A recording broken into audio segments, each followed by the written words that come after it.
Olá, boa tarde. Boa tarde. O Jornal da Cultura, primeira edição, começa agora com os seguintes destaques. Nova operação da Polícia Federal, derivada da Lava Jato, mira filho do senador Edson Lobão, ex-ministro de Minas e Energia. Consórcio de Belo Monte teria pago propina a 2 partidos na construção da hidrelétrica. 2 em 10 crianças brasileiras sofrem de anemia e o principal vilão é o alimento industrializado. A deficiência de ferro atrapalha o desenvolvimento físico e intelectual. O presidente Michel Temer sanciona a reforma do ensino médio. Entre as principais mudanças estão o aumento da carga horária escolar e a divisão das disciplinas em 5 categorias.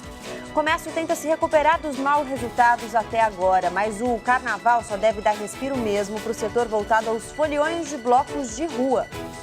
A Câmara aprova a nova edição da anistia para dinheiro não declarado no exterior. Famílias de políticos ficaram de fora. A lei ainda precisa passar pelo Senado. E o apagão olímpico. Depois de sediar os Jogos do Rio, o Comitê Olímpico Brasileiro perde a maioria dos patrocinadores. A próxima geração de atletas pode ficar sem condições para a prática esportiva. Informação preocupante aí em relação à nutrição das nossas crianças. 2 em cada 10 crianças brasileiras têm anemia. A forma mais comum é a deficiência de ferro. A doença afeta o desenvolvimento dos pequenos e uma das causas principais é o aumento do consumo de comidas prontas, que têm poucos nutrientes. Comida caseira, um prato cheio de alimentos coloridos são a melhor forma de prevenção. A hora das refeições é sempre um desafio. Letícia, de 2 anos, e Beatriz, de 1 ano, são intolerantes à lactose e, por isso, o cardápio é limitado. Não é fácil. E variar bastante o cardápio, fazer elas provarem diferentes alimentos, sempre pensando em equilibrar, em balancear. Uma das preocupações dos pais em relação à alimentação das meninas é com a anemia. Por causa dessa dieta tão restritiva, eles dão todos os dias diversos suplementos vitamínicos específicos para garantir a formação física e mental. Segundo a Organização Mundial da Saúde, os maiores índices de anemia em crianças superiores a 60% são encontrados em países da África e no Paquistão. No Brasil, dependendo da região, variam de 20% a 39%. Os sintomas são palidez, cansaço, fraqueza e dificuldade de concentração. O aumento no consumo de produtos industrializados é uma das principais causas da doença. Essa nutróloga explica que a falta de nutrientes fundamentais pode afetar o desenvolvimento psíquico e motor das crianças. E por isso, uma dieta equilibrada é importante para um crescimento saudável. Arroz, feijão, carne, verduras e legumes. Fazer refeições de 3 em 3 horas, lanches intermediários nutritivos com frutas, queijos. Você pode abrir mão de alguns industrializados, mas com moderação, por exemplo, iogurtes, mas esses iogurtes nunca próximo às refeições principais, que são ricas em nutrientes. Agora, uma dica: o PROCON está na rua, dessa vez na cidade de Osasco, que recebe hoje e amanhã uma unidade móvel para orientar quem tem dúvidas sobre empréstimo, cheque especial e cartão de crédito. A repórter Adriana Cimino está lá e tem informações sobre isso para a gente. Boa tarde, Adriana.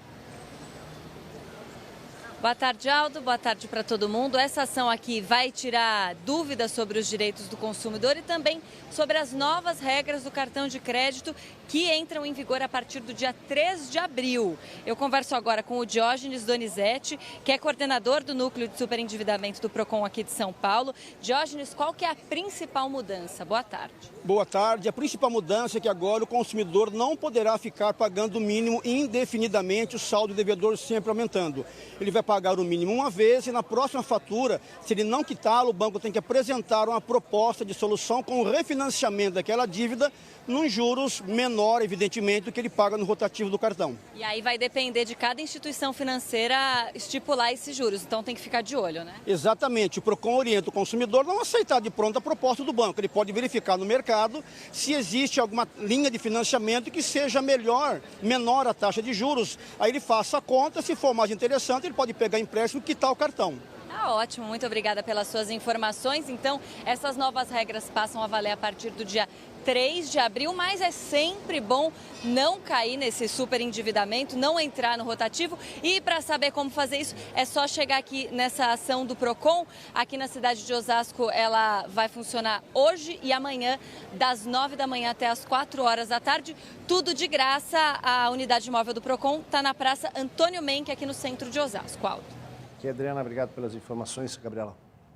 Passageiros de 4 estações do metrô de São Paulo podem participar de uma campanha de combate a doenças sexualmente transmissíveis no Carnaval. A campanha Junte-se ao Nosso Bloco acontece nas estações Brás, Sé, Ana Rosa, Paraíso e aqui na Estação República, de onde a gente fala agora. Mas a mensagem vai muito além daqueles que passam todo dia pelo metrô, serve para todo mundo.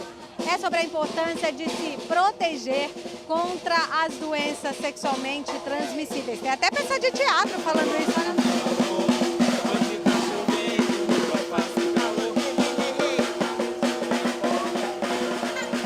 Conversar com o Mário César Ralize, que é do Serviço Nacional de Aprendizagem do Cooperativismo do Estado de São Paulo. Mário, tem preservativo para ser distribuído todos esses dias? Tem, nós temos 50 mil camisinhas para ser distribuída. E no dia 22, agora de fevereiro, tem uma ação especial, né? Isso, no dia 22 nós vamos estar lá na Estação Brás do metrô, fazendo uma campanha junto com a Secretaria de Saúde do Estado de São Paulo e a gente vai fazer teste rápido de HIV. Ok, muito obrigada pela participação. Junte-se ao nosso bloco. Ok, muito obrigada. E para pegar o seu preservativo, para conhecer a campanha em todas as estações onde eles estarão, é só entrar no site sescopsp.cop.br. Olha, o comércio não tem registrado bons números esse ano, viu? A retração em 2016 foi de quase 9% em São Paulo e em janeiro deste ano já foi 5% pior do que o mesmo mês do ano passado. O Carnaval deve dar um respiro, mas só para o comércio popular, de olho nos foliões de blocos de rua. Pessoal, fantasia, moça! Ei, fantasia, acessório? É melhor se apressar para não correr o risco de ficar sem fantasia. Tá saindo bastante Havaiana, Mulher Maravilha, Arlequina. Nem todo mundo quer gastar com artigos caros. É mais baratinho, só um adereço, né, pra ficar bonitinho. Eu vou pegando uma coisinha daqui, uma coisinha dali, fazendo do jeito que eu gosto e fica mais barato também. Você acha chapéus como esse na 25 de março por apenas R$ 4,00. Aí tem máscara, tem tudo, tem gravatinha, um conjunto com 10 gravatas. E aí é usar bastante a criatividade também. E para aqueles que querem se divertir, ó, tem o confete picado, tem a tradicional espuma aqui para jogar nos outros, fazer aquela bagunça no carnaval. E dá para fazer muito barulho com pouco dinheiro. Com criatividade tudo é possível. Às vezes até em casa você cria, não precisaria nem comprar. O dono dessa loja espera faturar 15% a mais do que no carnaval do ano passado. Esse ano está muito melhor que outros anos, não há dúvida. Agora, se não tiver dinheiro, tudo bem. A diversão em primeiro plano, né? A saúde e assim vamos brincar o carnaval com bastante alegria. Não é, seu João? Se não tiver nada, o cara compra um saco e corta ele e sai na rua. De todo jeito é fantasia. Olha, uma boa notícia para o consumidor: as chamadas entre telefones fixos e móveis ficarão mais em conta a partir do próximo dia 25. Segundo a Anatel, o preço das ligações locais de fixo para celular devem cair entre 16% e 19%, né? A redução dependendo da operadora aí de telefonia fixa. Já as ligações interurbanas devem ficar entre 7% e 12% mais baratas. O motivo da queda é a redução da tarifa de interconexão, que é o valor que uma operadora cobra da outra pelo uso da rede. Outras notícias nacionais: acidente entre ônibus de estudantes e de excursão deixa mortos e feridos no interior de São Paulo. E sem teto fazem manifestação em frente ao escritório da Presidência da República, na Avenida Paulista, em São Paulo. Trump declarou que a solução com 2 estados ou com um estado são iguais para ele. Gosto do que israelenses e palestinos gostarem, declarou. Há pelo menos 20 anos, tanto governos democratas quanto republicanos vinham defendendo a criação de um estado palestino. O presidente... Para tudo, deu tudo errado aqui. Você viu o nosso resumo das notícias internacionais. A gente já vai mostrar isso para você e também o resumo das notícias nacionais. A gente vai para uma outra informação agora. Enquanto isso, a nova fase da Operação Lava Jato está na rua. A primeira autorizada pelo ministro Edson Fachin do STF mira nomes ligados aos ministros Edson Lobão e Jader Barbalho. Agentes da Polícia Federal fazem buscas no Distrito Federal, no Rio de Janeiro e no Pará. As buscas acontecem nas casas e escritórios de pessoas investigadas por propina na construção da usina de Belo Monte. E entre os alvos da operação batizada de Leviatã está o filho do senador Edson Lobão, Márcio Lobão, também o ex-senador do Pará, Luiz Otávio Campos, ligado ao senador Jader Barbalho. A investigação apura pagamento a 2 partidos políticos de propina de 1% sobre o valor das obras civis da hidrelétrica de Belo Monte por parte do consórcio responsável pela construção da usina. O presidente Michel Temer sancionou agora pela manhã a reforma do ensino médio aprovada pelo Senado na semana passada. As mudanças ainda não têm data para entrar em vigor. Isso vai depender da publicação da Base Nacional Comum Curricular, ainda em elaboração e que deve ser aprovada pelo Ministério da Educação no meio deste ano. Depois, as escolas terão um período para apresentar o cronograma de implantação do novo modelo. Os alunos das redes pública e particular vão passar das atuais 800 horas para 1.400 horas anuais de estudo. A grade curricular vai deixar de ter 13 disciplinas obrigatórias. Pelo novo texto, elas vão ocupar 60% da carga horária total. Fazem parte das matérias obrigatórias matemática, português, educação física, arte, sociologia e filosofia. As disciplinas serão divididas nos chamados itinerários formativos. Serão 5: linguagem, matemática, ciências da natureza, ciências humanas e formação técnica. As escolas não serão obrigadas a oferecer as 5 categorias. A língua estrangeira obrigatória passa a ser o inglês a partir do 6º ano do fundamental até o ensino médio. Outra alteração é que o aluno poderá ter um diploma técnico no final do ensino médio. No resumo rápido de Brasília, o Supremo rejeitou o pedido de liberdade do ex-deputado Eduardo Cunha. Parentes de políticos ficaram fora da lei de repatriação de recursos. Olha, que tal combinar o seguinte: não importa o crime que você tenha cometido, se você assumir um determinado cargo, não poderá mais ser investigado nem julgado até o fim do mandato. Bom, né? Era isso que o senador Romero Jucá queria fazer com os cargos de presidente da Câmara e do Senado, mas ele mudou de ideia. E quem pediu para o colega pegar leve, que estava dando pinta e ia pegar mal, foi o próprio presidente do Senado, Eunício Oliveira. A proposta de emenda à Constituição, apresentada por Jucá e chamada pela oposição de PEC da indecência, pretendia estender aos presidentes da Câmara e do Senado, que estão na linha sucessória, a mesma proteção dada ao presidente da República. Na prática, Rodrigo Maia, o Botafogo das planilhas de propinas da Odebrecht, e Eunício Oliveira, o Índio, não poderiam ser investigados pela Lava Jato. Antes de desistir, Jucá ainda conseguiu a assinatura de 29 senadores, o que permitia levá-la à votação no plenário. O projeto de lei que dá nova anistia em 2017 a quem tem dinheiro não declarado no exterior sofreu mudanças. O Senado tentou, mas a Câmara derrubou a permissão para que parentes de políticos repatriassem recursos. Também caiu a tentativa de perdão à aparentada que tentou aderir ao programa no ano passado, quando também era proibido. Com as mudanças, o texto volta para o Senado, onde havia sido aprovado no final do ano passado. Por 8-1, o Supremo Tribunal Federal negou o pedido de liberdade apresentado pela defesa do ex-deputado Eduardo Cunha. Ele está preso preventivamente em Curitiba desde outubro do ano passado. Cunha é réu em 3 ações da Lava Jato e acusado de receber 5 milhões de reais em propinas, o que a defesa nega. Outros 6 inquéritos apuram denúncias contra ele. O governo de São Paulo entregou hoje em Itaquaquecetuba, na Grande São Paulo, residências do programa Casa Paulista, desenvolvido em parceria com o Minha Casa Minha Vida do governo federal. A entrega dos 612 apartamentos aconteceu nessa manhã em Itaquaquecetuba. O governador Geraldo Alckmin destinou ainda 200 unidades para famílias que foram removidas de áreas de risco. O empreendimento é uma parceria do governo estadual com o programa Minha Casa Minha Vida do governo federal. Entregamos hoje 612 e vamos entregar até agosto mais 840. E temos na região metropolitana em obra 21.000 unidades, incluindo CDHU e Casa Paulista.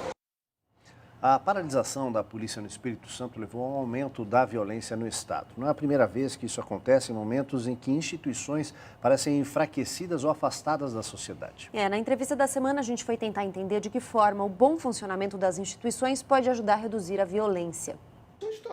A gente conversa hoje com o sociólogo Paulo Silvino Ribeiro, professor da Fundação Escola de Sociologia e Política de São Paulo. O aumento da violência, isso é consequência de instituições mais enfraquecidas?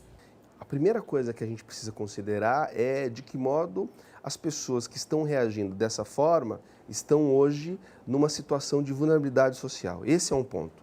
É claro que a gente precisa entender que há muita gente que entra na criminalidade por tantos outros motivos. Não são de classes sociais baixas, são pessoas de classe média. Isso existe. Mas o fato é que a grande maioria da população carcerária no Brasil são pessoas que ou são ou já estiveram numa alta condição de vulnerabilidade. É importante, a gente precisa lidar com isso. Quer dizer, o Brasil é um país plenamente desigual. O Estado nada mais é do que a principal instituição, eu diria, pautada no que vários autores clássicos chamam de o contrato social, e que a partir deste contrato, quer dizer, a gente teria a segurança das questões, não só a segurança física, mas a segurança de tudo aquilo que é necessário para a vida material, para a saúde, para o bem-estar. Quando esse Estado não funciona, quer dizer, ele que materializa esse espírito público, quando ele não funciona, evidentemente que as pessoas não sentem, aliás, sentem ainda menos esse espírito público, né? A história da formação da sociedade brasileira é uma história onde a sociedade se viu descolada do Estado. Portanto, ela sempre tentou resolver as coisas ou pela ordem privada ou de uma forma menos pública possível, né? E por quê? Porque a gente tem essa coisa do jeitinho brasileiro? Não necessariamente, isso é um mito, mas porque o Estado sempre foi autocrático, quer dizer, funcionou para dentro, para as elites, para os interesses de alguns que não são necessariamente os interesses da sociedade como um todo. O bom funcionamento do conjunto das instituições pode garantir, além da ordem social, o bem-estar social? Pode, porque as duas coisas, elas têm a ver com uma outra instituição importante, que não é material, ela é abstrata, mas é importante, que é a cidadania, que é composta por 3 direitos básicos, social, político e civil. Se essas instituições funcionam e se de fato a gente entende que a nossa cidadania não é regulada, mas ela é plena, que eu posso contar com o Estado em um momento em que estou mais próximo de uma vulnerabilidade social, é evidente que a violência diminui. Agora sim, a gente vai para o nosso resumo de notícias nacionais. A gente começa com a manifestação de sem-tetos em frente ao escritório da Presidência da República, na Avenida Paulista, aqui em São Paulo.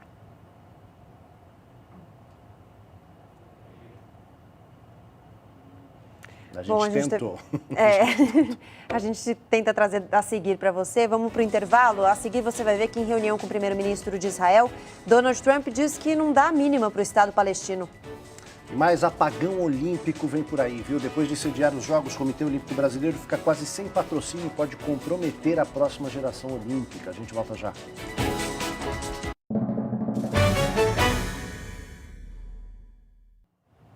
Estamos de volta e agora sim a gente vai com o nosso resumo das notícias nacionais. O primeiro assunto é a manifestação de sem-teto em frente ao escritório da Presidência da República na Avenida Paulista, em São Paulo.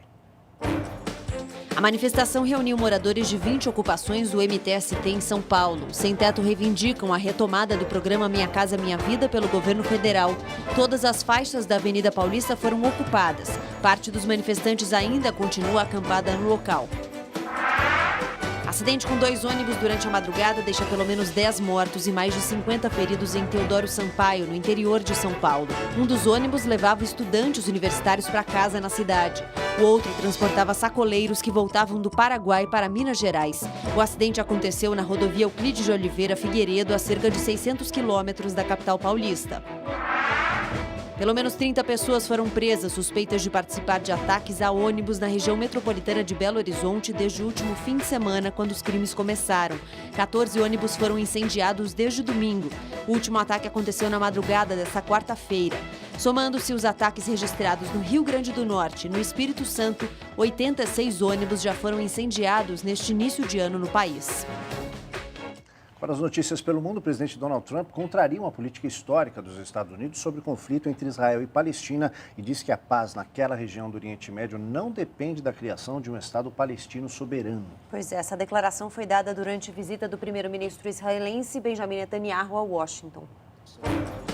Trump declarou que a solução com 2 estados ou com um estado são iguais para ele. Gosto do que israelenses e palestinos gostarem, declarou. Há pelo menos 20 anos, tanto governos democratas quanto republicanos vinham defendendo a criação de um estado palestino. O presidente norte-americano pediu apenas que o governo israelense não construa mais assentamentos em territórios palestinos ocupados. A A polícia da Malásia prende mais 2 pessoas suspeitas pela morte de Kim Jong-nam, meio-irmão do ditador norte-coreano Kim Jong-un. No total, são 2 mulheres e 1 homem detidos. A Malásia diz não ter encontrado provas de que a Coreia do Norte está por trás da morte, teoria defendida pela Coreia do Sul. Kim Jong-nam vivia exilado desde 2001 e fazia duras críticas ao governo norte-coreano.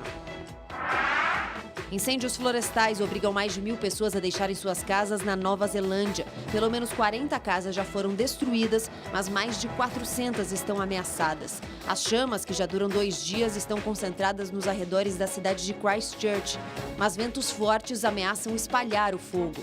O incêndio deixou 1 pessoa morta. Hora do esporte. Boa tarde, Cadu. Tudo bem, Gabi? Tudo bem? Salve, Cadu, bem-vindo. Tranquilo? Bom. Vamos lá, nossa Hora do Esporte hoje começa com um assunto que a gente tratou há pouco menos de 6 meses, né? Agora no dia 6 de março a gente vai ter o assunto dos Jogos Olímpicos, o apagão olímpico, né? Rio 2016, o Comitê Olímpico Brasileiro perdeu boa parte dos patrocinadores privados. Isso pode comprometer a preparação da próxima geração olímpica. Vamos ver. 6 meses depois do apagar das chamas da Rio 2016, os contratos entre patrocinadores de material esportivo, banco e telefonia não foram renovados. O objetivo é fechar novos parceiros ainda este ano. A partir do momento que o Rio de Janeiro conquistou o direito de se tornar sede dos Jogos Olímpicos de 2016, todos os contratos comerciais de patrocínios do COB, nos últimos 2 ciclos olímpicos, passaram a ser negociados pelo Comitê Organizador Local dos Jogos Olímpicos Rio 2016. Essa é uma regra do Comitê Olímpico Internacional para todos os países que recebem uma edição olímpica. Com a não renovação entre o COB e as empresas, a principal fonte de recursos passou a ser a Lei PIVA, que destina a porcentagem da arrecadação das loterias da Caixa Econômica Federal ao esporte olímpico e paralímpico do país. A entidade espera arrecadar cerca de 210 milhões de reais em 2017 com base nessa lei. E uma das consequências disso já aconteceu, já tivemos notícia na manhã de hoje que a Confederação Brasileira de Tênis de Mesa já sofreu com esses cortes. Os atletas que moram no Brasil não vão poder mais fazer aquele intercâmbio para disputar os principais torneios que acontecem da modalidade, principalmente na Europa e na Ásia também. Hora dos gols pelos campeonatos que rolaram aqui pelo Brasil. Vamos ver. Copa do Brasil, Internacional e Princesa dos Solimões. Alô, galera, bate a mão e bate o pé. Os colorados esperavam uma goleada, mas o Inter fez apenas 2-0 e segue para a segunda fase da Copa do Brasil. Gols de Valdívia e Brenner, com assistência de D'Alessandro. Globo do Rio Grande do Norte e Fluminense em Ceará Mirim. Lucas fez um gol e participou de outros 2. Henrique Dourado balançou a rede 2 vezes e o Fluminense voltou a apresentar um bom futebol. Nada, porém, no 5-2 tricolor sobre o Globo, teve tanto destaque quanto esse golaço de Gustavo Scarpa, do meio da rua. O Cruzeiro está na segunda fase da Copa do Brasil, venceu Volta Redonda por 2-1 com gols de Alisson e Robinho, com o Voltaço descontando com Igor Leite. Pelo Campeonato Paulista, o Corinthians bateu o Novo Horizontino por 1-0 com sofrência, gol de Pablo. Estou indo embora. Para terminar o clássico São Paulo e Santos na Vila Belmiro, Peixe saiu na frente com copete de cabeça. Aos 36, Zeca fez pênalti em Gilberto, Cueva bateu e empatou. Aí, Luiz Araújo entrou no segundo tempo e mudou a história do jogo. O garoto fez 2 gols, belos gols, e quebrou uma invencibilidade do Peixe que durava desde 2009 sem vitória tricolor na Vila. E foi a primeira vitória em clássico de Rogério Ceni. Beleza, hein? Agora é a vez da bola pelo velho continente e também na América Latina. Vamos ver os gols. O Botafogo venceu o Olímpia por 1-0 no Engenhão pelo confronto de ida da última etapa eliminatória da Libertadores. O único gol da partida foi marcado por Rodrigo Pimpão, com uma bicicleta depois de cobrança de lateral lá na área. O resultado permite a equipe carioca jogar por um empate. Foram 6 gols e 2 viradas no jogo entre Atlético Paranaense e Deportivo Capiatá. Felipe Gedós fez 1-0, mas o primeiro tempo terminou no empate de Gonçalves. No segundo tempo, Gonçalves fez 2-1, mas o Furacão empatou com o Gedós de novo. O gol de Pablo dava a vitória até 43 minutos, quando o empate do time paraguaio deixou um gosto ruim para o torcedor atleticano. Final 3-3. Liga dos Campeões da Europa, o Bayern de Munique atropelou o Arsenal por 5-1 e ficou muito perto da classificação às quartas de final. Os bávaros deitaram e rolaram. Thiago Alcântara marcou 2 gols. Lewandowski, Robin e Thomas Müller completaram o massacre. Sanchez descontou para os Gunners. O Napoli até assustou, mas o Real segue vivo na busca pelo bicampeonato da Champions, com direito a um golaço de Casemiro. Os merengues superaram os napolitanos por 3-1. Insigne fez para os visitantes e Kroos e Benzema completaram para o Real. Esse jogo, o Maradona, que jogou no Napoli, brigou com todo mundo, xingou o repórter e tal, porque o Napoli acabou perdendo. Briguento, Maradona. Continua. Valeu, gente. Até amanhã. Até mais. Até amanhã. Tchau, tchau. Jornal da Cultura, primeira edição, fica por aqui. Uma ótima tarde para você. Agora tem JC Debate até amanhã, ao meio-dia. Boa tarde para você. Tchau. Tchau.